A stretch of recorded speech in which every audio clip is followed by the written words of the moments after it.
আসসালামু আলাইকুম বন্ধুরা, টিয়া খানস ফ্যামিলি ব্লগে আপনাদের সকলকে জানাই স্বাগত। বন্ধুরা দেখুন, আমার বাড়ির পেছন দিকটা গাছপালাতে ভর্তি, তাই না? খুবই সুন্দর লাগে গ্রিন গাছপালা দেখতে, তাই না? আর কদিন ধরে এত বৃষ্টি হচ্ছে বন্ধুরা, ওয়েদারটা কিন্তু খুবই খারাপ, রোদ উঠছেই না একদম। আমরা তো সূর্যদাদার মুখ দেখতেই পাচ্ছি না। আর দেখুন আজকে ওয়েদারটা কিন্তু খুব একটা ভালো নয়, মনে হচ্ছে আবার বৃষ্টি আসবে। ঝিরঝিরি করে একবার করে বৃষ্টি আসছে, আবার থেমে যাচ্ছে, এইটাই হচ্ছে সারাক্ষণ। তো কদিন ধরে তো সূর্যদাদাকে দেখতেই পাচ্ছি না। তো বন্ধুরা আজকে আপনাদের সঙ্গে শেয়ার করব আমি মানকচু আর চিংড়ির রেসিপি। আর তার সঙ্গে আমি একটু ইলিশ মাছ আছে, তো সেইটাকে রান্না করব। আমি সর্ষে বাটা দিয়ে করবো না, সবসময় সর্ষে বাটা দিয়েই করি। তো এটাকে পেঁয়াজ দিয়ে, আমি পেঁয়াজ লঙ্কা দিয়ে ঝাল করব ইলিশ মাছটা। আর মানকচু তো খেতে খুব ভালোই লাগে, আমার তো খুবই ফেভারিট, তো সেটা করব। তো আমার সঙ্গে থাকুন, রেসিপিগুলো দেখতে থাকুন, আশা করছি আপনাদের ভীষণ ভালো লাগবে বন্ধুরা। এই বৃষ্টির দিনে কিন্তু বেশ একটু ইলিশ মাছটা খেতে তো ভালো লাগেই। আর মানকচু কিন্তু একেবারে আমাদের বাঙালিদের ফেভারিট খাবার বলতেই পারেন, তাই না? আর আমার তো ভীষণ প্রিয় মানকচু, আর আমার হাজব্যান্ড ভীষণ ভালো কোয়ালিটির মানকচু নিয়ে আসে, কিন্তু কখনোই গলা কিটোয় না, কিছু হয় না। আর ভীষণ তাড়াতাড়ি সফট হয়ে যায়, গলে যায়, সেদ্ধ হয়ে যায়, খুবই ভালো কোয়ালিটি নিয়ে আসে। তো সেই জন্য আমার কিন্তু এটা খুবই ফেভারিট।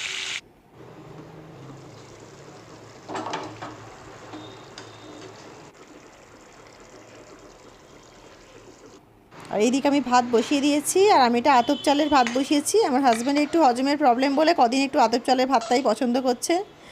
দেখা যাক কদিন খায়, প্রচণ্ড চাল চেঞ্জ করে খালি বারবার। তো বন্ধুরা, ইলিশ মাছগুলো আমি ধুয়ে বেছে ফ্রিজে রেখেছিলাম। এর মধ্যে আমি কিন্তু মাথাগুলো নেব না, আর লেজাগুলো নেব না, শুধু দাগাগুলো নিয়ে নেব। আর এখানে চিংড়ি মাছগুলো দেখুন কত সুন্দর সরা সরা চিংড়ি। তো এইগুলোকে না বেছে নেব, কারণ এইগুলোই আমি কচু দিয়ে রান্না করব, শোলা মান কচু। আর এই যে এটা হচ্ছে শোলা মানকচু, ভীষণ টেস্টি খেতে, আর ভীষণ কিন্তু রান্নার পরে এত সফট হয়ে যায় না, অসাধারণ লাগে খেতে, আমার তো খুবই ফেভারিট। তো চিংড়ি মাছগুলোকে বেছে নেব, আর কচুটাকে না সুন্দর করে কেটে বেছে নেব। সবার প্রথমে এখানে আমি ইলিশ মাছগুলোতে নুন হলুদ মাখিয়ে রেখে দেবো। এখন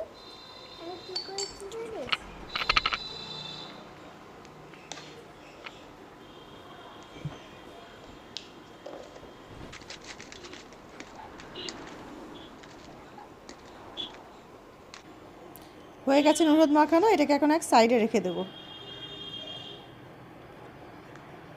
চিংড়ি মাছগুলোকে বেছে নিই সবার প্রথমে। দেখুন সরা সরা কত সুন্দর চিংড়িগুলো, একেবারে টাটকা। আমি না বন্ধুরা একটা চিংড়ি মাছ বাছা দেখিয়ে দিচ্ছি, কারণ অনেকেই বাছতে জানেন চিংড়ি, আবার হয়তো কেউ নতুন আছেন জানেন না, তো তার জন্য আমি এটা দেখিয়ে দিচ্ছি একটা। আমি কিন্তু চিংড়ি মাছে পুরো খোলাগুলো বাদ দিয়ে দেবো, সুন্দর করে খোলাগুলো পরিষ্কার করে নেব। অনেকে খোলা রেখে দেন চিংড়ি মাছে, কিন্তু সেটা খাবার সময় ভীষণ প্রবলেম হয়, ছাড়াতে হয় আলাদা করে, সেই কারণে কিন্তু ছাড়িয়ে নিলে খেতে সুবিধা হয়। সেই কারণে আমি চিংড়ি মাছের খোলা ছাড়িয়েই রান্না করি।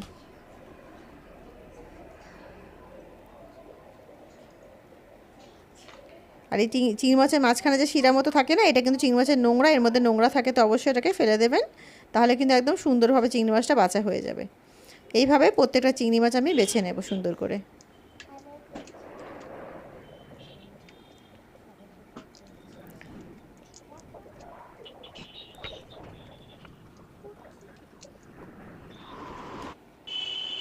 আর দেখুন চিংড়ি মাছগুলো বাছা হয়ে গেছে, আর যা চিংড়ি মাছ বেছে হয়েছে তার 3 ডবল কিন্তু এখানে চিংড়ি মাছের খোলাগুলো দেখা যাচ্ছে না। তো নুন হলুদ মাখিয়ে চিংড়ি মাছগুলো এখন এক সাইডে রাখবো।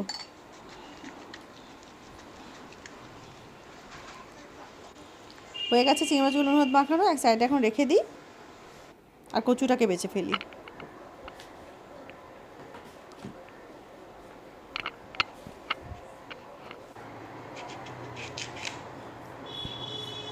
কচুটার ভিতরটা দেখুন সাদা ধপধপ করছে একদম, খুবই সুন্দর, আর কোনো আঁশ নেই কচুটার মধ্যে, ভীষণ ভালো কোয়ালিটির কিন্তু কচুটা।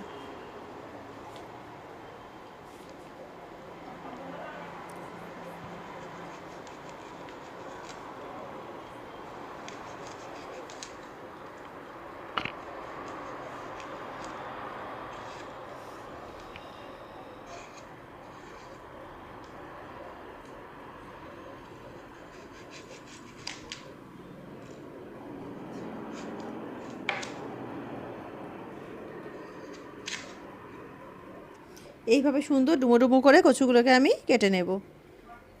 এগুলো কিন্তু সেদ্ধ হতে একেবারে টাইম লাগবে না, সেই জন্য আমি একটু বড় বড় সাইজেরই কাটছি, না হলে কিন্তু একদম ঘেটে গেলে আবার ভালো লাগবে না। বেশ গোটা গোটা থাকবে আর সেদ্ধ হয়ে যাবে, মোমের মতো গলে যাবে, খেতে কিন্তু ভীষণ দারুণ লাগে।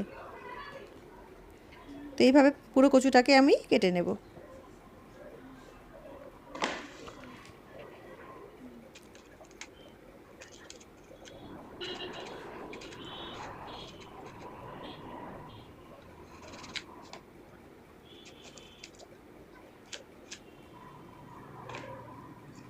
তো কচুগুলোকে কেটে নিয়েছি বন্ধুরা, দেখুন সুন্দর ডুমো ডুমো করে কেটে নিয়েছি আমি। আর এক ফালি রেখে দিয়েছি, এটা পরে আমি খাবো, সেদ্ধ বা বাটা কিছু করে খেয়ে নেবো, তো এটা আমি রেখে দিয়েছি আমার জন্য এক ফালি। আর বন্ধুরা, বড়রা বলেন যে কোনো তরকারি কিন্তু মানে আলু ছাড়া রাখতে নেই, ওটাকে আটখুড়ো তরকারি বলে। তো সেই কারণে কিন্তু একটু আলু দিচ্ছি। যাদের বাচ্চা কাচ্চা ঘরে থাকে অবশ্যই কিন্তু একটু আলু তরকারিতে সবসময় একটুখানি হলেও দেওয়া উচিত, নাকি ওরম রাখতে নেই। তো বড়দের কথা অবশ্যই মেনে চলি আমি সবসময়।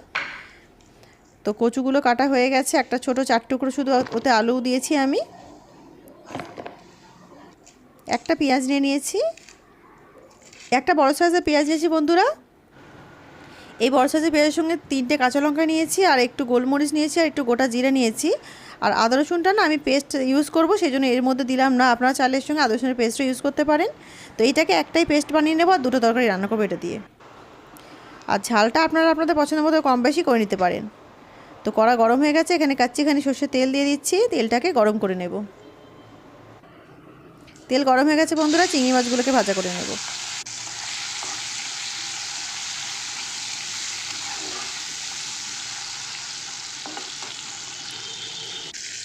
চিংড়ি মাছগুলো ভাজা হয়ে গেছে, খুব বেশি ভাজলে কিন্তু চিংড়ি মাছ শক্ত হয়ে যায়, তো খুব বেশি ভাজার দরকার নেই, মিডিয়াম ফ্লেমে হালকা করে ভাজলেই হবে। আর এখানে ফোড়ন দিচ্ছি 2টো শুকনো লঙ্কা, কালো জিরে, গোটা জিরে আর তেজপাতা একটা ছিঁড়ে দিয়ে দিলাম। হাফ চামচ মতো গোটা জিরে আছে, আর হাফেরও একটু কম কিন্তু ওতে কালো জিরে আছে।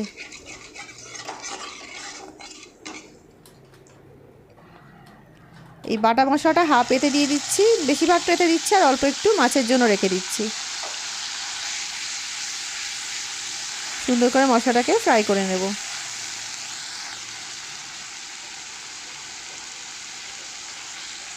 একটু হলুদ গুঁড়ো দিয়ে দিলাম, স্বাদ মতো লবণ,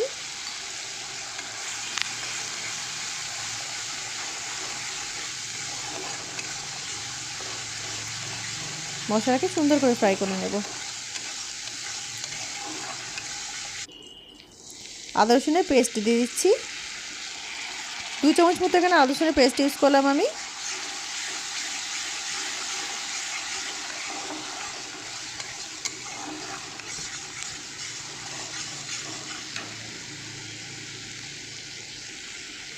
একটু অল্প কাশ্মীরি লঙ্কা দিলাম, অতি সামান্য দিলাম, খুব বেশি নয়, জাস্ট একটু হালকা কালার আসবে তরকারিটায়, ভালো লাগবে দেখতে।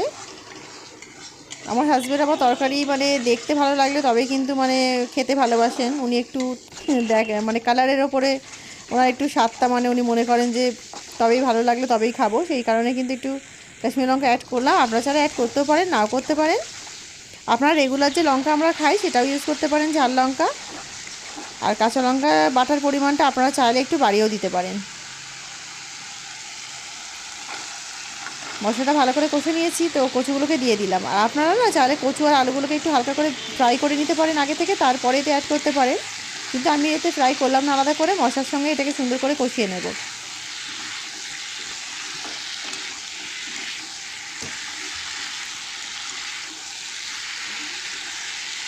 সুন্দর করে মশলার সাথে কিন্তু কচুটাকে ভালো করে সুন্দরভাবে কষিয়ে নিয়েছি একেবারে, কোনো কাঁচা গন্ধ নেই মশলার। এই সময় আমি জল অ্যাড করছি এতে।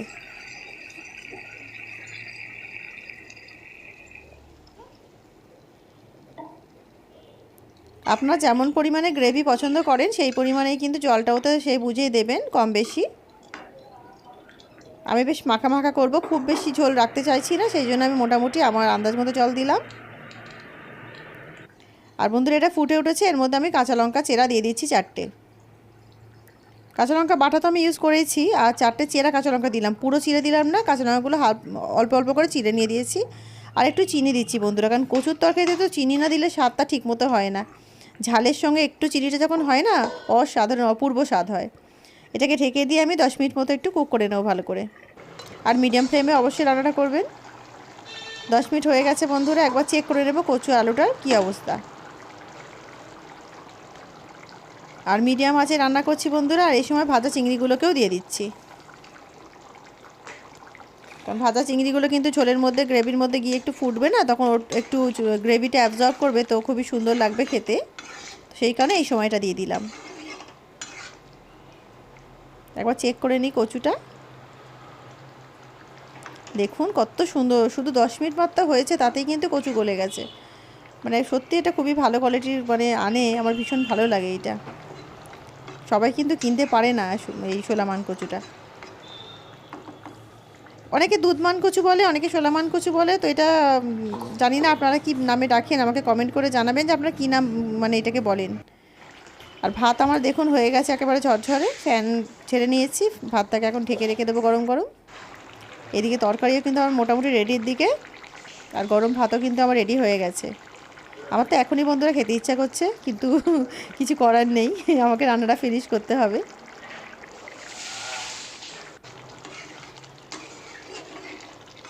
আরও 5 মিনিট ঢেকে দিয়েছিলাম, দেখুন কত সুন্দর হয়ে গেছে কচুটা চিংড়ি মাছ দেওয়ার পরে। এখনই দেখে লোভনীয় লাগছে না বন্ধুরা? আর না বন্ধুরা, আপনারা অনেকেই না মানে একটু টক দিতে পছন্দ করেন কচুর মধ্যে, যদিও এটার মধ্যে টক দেওয়ার কোনো প্রয়োজন নেই, বিকজ এটা গলা কিটোয় না, তবুও স্বাদের জন্য যদি দিতে চান তাহলে একটুখানি তেঁতুল নিয়ে না তার একটু পাল্প বার করে 2-3 চামচ পাল্পতে দিয়ে দিতে পারেন, তাহলে কিন্তু গরম ভাতের সঙ্গে অস্বাদের একটা আলাদা স্বাদ আনবে। তো সেটাও করতে পারেন অবশ্যই, ওটা আমি করে খাই মাঝে মাঝে। আর কচু তো সেদ্ধ হয়ে গেছে, তো একটু ধনেপাতা দিয়েছি লাস্টে। ধনেপাতা দিয়ে জাস্ট মিক্স করে নিলেই কিন্তু কচু আমার একেবারে রেডি। মান কচুর এইভাবে তরকারি আর গরম গরম ভাত হলে কিন্তু অন্য কিছু চাই না। আমি কিন্তু ইলিশ মাছের রান্না করছি আজকে এর সঙ্গে। ওয়েদারটা তো আপনাদেরকে দেখালাম, ওয়েদারটা কেমন, না রোদ উঠছে না ঠিক মতো বৃষ্টি হচ্ছে, একটু একটু বৃষ্টি হচ্ছে আর থেমে যাচ্ছে। তো বন্ধুরা দেখুন, আমি কিন্তু গ্যাসের ফ্লেমটাকে এবারে না অফ করে দেবো, কারণ কচুটা কিন্তু আমার একেবারে হয়ে গেছে। অতিরিক্ত সেদ্ধ করলে গলে গেলে ভালো লাগবে না। আর ওপর থেকে না আমি গ্যাসটা অফ করার পরে একটু ভাজা ধনে জিরে গুঁড়ো ওপর থেকে একটু ছড়িয়ে দিলাম, তাহলে কিন্তু এতে একটা অপূর্ব সুন্দর একটা ফ্লেভার দেবে, আর স্বাদ তো বটেই। তো কচু তো রান্না হয়ে গেছে বন্ধুরা, ওটাকে আমি নামিয়ে রেখেছি। আর এখানে আমি ইলিশ মাছ রান্না করার জন্য কড়াইতে কাচ্চিখানি সর্ষের তেল দিয়ে দিচ্ছি। তেল গরম হয়ে গেছে, সব মাছ কটা একসঙ্গে দিয়ে দিলাম, কারণ আমার কড়াইতে সব কটা মাছ একসঙ্গে ধরে যাবে।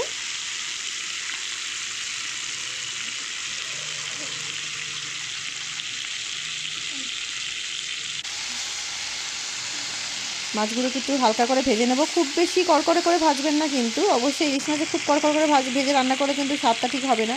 হালকা করে দুপিট একটু এদিক ওদিক করে ভেজে নিলেই কিন্তু হবে। আর আপনারা চাইলে কাঁচাও রাখতে পারেন।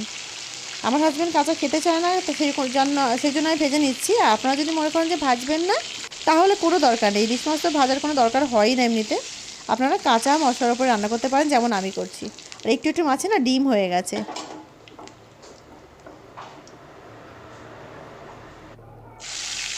এই বাটা যে মশলা রেখেছিলাম না হাফ, সেটাকে দিয়ে দিলাম। হাফেরও কম রেখেছিলাম, বেশিটা কচুতে দিয়ে দিয়েছি আমি।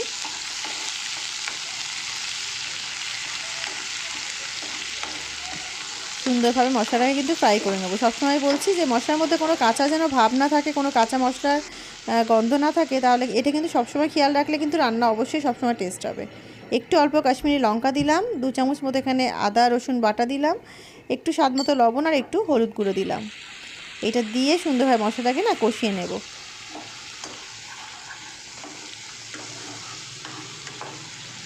পেঁয়াজ বাটার মধ্যে একটা জল থাকে, তো এখন জল দেওয়ার কোনো প্রয়োজন নেই। সুন্দর করে মশলাটাকে এগুলো দিয়ে কষিয়ে নিতে হবে।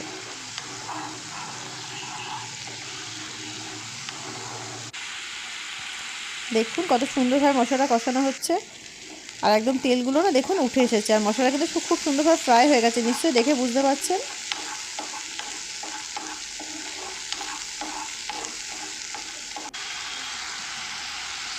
আর উপর থেকে একটু হোমমেড গরম মশলা ছড়িয়ে দিচ্ছি। আমার ঘরে সবসময় গরম মশলা করা থাকে একদম পিওর, তো তার কারণে একদম কম পরিমাণে দিলাম। ঘরে বানানো গরম মশলা আমার একটা সুগন্ধই আলাদা, তো সেই কারণে অল্প দিলাম, যদি ইলিশ মাছে অতিরিক্ত গরম মশলা দেওয়ার প্রয়োজন হয় না। আর আমি একটু আজকে ইলিশ মাছটা কিন্তু অন্যরকম করে রান্না করছি, পেঁয়াজ ইলিশ করছি, তো পেঁয়াজ লঙ্কা দিয়ে ইলিশ করলে কিন্তু একটু এইভাবে করলে একটু আলাদা স্বাদ আসবে। সর্ষে বাটা দিয়ে সবসময় আমরা খাই, তাই না? আর মশলাটা সুন্দর ফ্রাই হবার পরে গরম মশলাটা দিয়ে আমি একটু জল দিয়ে দিলাম এর মধ্যে অল্প করে।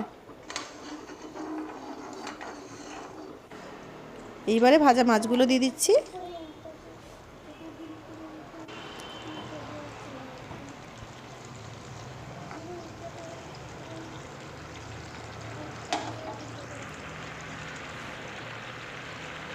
ভাজা মাছ দেওয়া হয়ে গেছে মশলার উপরে, ফুটে উঠেছে, একটু লঙ্কা দিয়ে দিচ্ছি চেরা। অবশ্যই চেরা লঙ্কাটা উপর থেকে দেবেন বন্ধুরা, কারণ লঙ্কার তো একটা ফ্লেভার আছেই, আর লঙ্কাটা কিন্তু রান্নার পরে যখন গ্রেভির সাথে খাবেন না, লঙ্কাটা কিন্তু ভীষণ টেস্টি লাগবে খেতে, বেশ ঝাল ঝাল ভালো লাগবে। একটু 5 মিনিটের জন্য আমি ঢেকে দিচ্ছি এটাকে, 4-5 মিনিট মতো ঢেকে রাখছি। এই যে 4-5 মিনিট হয়ে গেছে, আমি এটাকে না এবারে একবার চেক করে নেব। ইলিশ মাছ তো ভাজা আছে, আর বেশিক্ষণ লাগে না, খুবই মানে নরম মাছ। আর দেখুন মাছের একটু ডিম ডিম হয়ে গেছে আমার মাছটার মধ্যে।